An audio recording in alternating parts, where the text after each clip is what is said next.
السلام علیکم ورحمۃ اللہ وبرکاتہ۔ دوستو، ایک شخص اپنے دوستوں کی محفل میں باقاعدگی سے شریک ہوتا تھا۔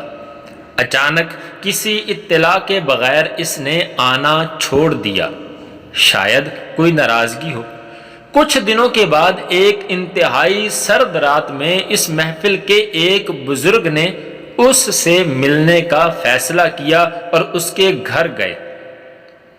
وہاں انہوں نے اس شخص کو گھر میں تنہا ایک آتش دان کے سامنے بیٹھا پایا، جہاں روشن آگ جل رہی تھی۔ ماحول کافی آرام دہ تھا۔ اس شخص نے مہمان کا استقبال کیا، دونوں خاموشی سے بیٹھ گئے اور آتش دان کے آس پاس رقص کرتے ہوئے شعلوں کو دیکھتے رہے۔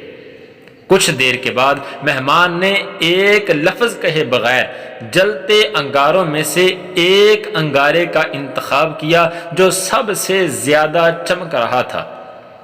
اس کو چمٹے کے ساتھ اٹھایا اور ایک طرف الگ رکھ دیا۔ میزبان خاموش تھا مگر ہر چیز پر دھیان دے رہا تھا۔ کچھ ہی دیر میں تنہا انگارے کا شعلہ بجھنے لگا۔ تھوڑی سی دیر میں جو کوئلہ پہلے روشن اور گرم تھا اب ایک کالے اور مردہ ٹکڑے کے سوا کچھ نہیں رہ گیا تھا۔ سلام کے بعد سے بہت ہی کم الفاظ بولے گئے تھے۔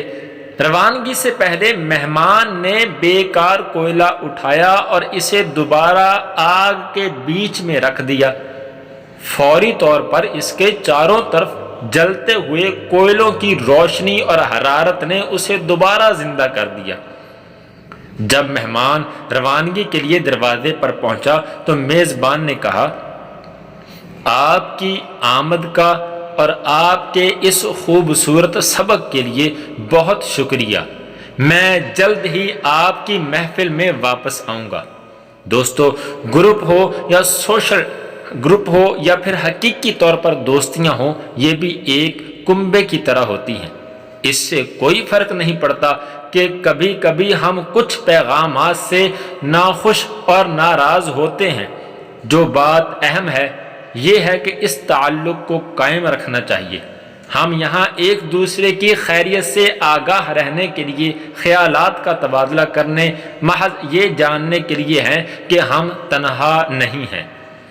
دوسروں سے حرارت لیں اور اپنی حرارت سے دوسروں کو فائدہ پہنچائیں، اور سب کو دعاؤں میں یاد رکھیں۔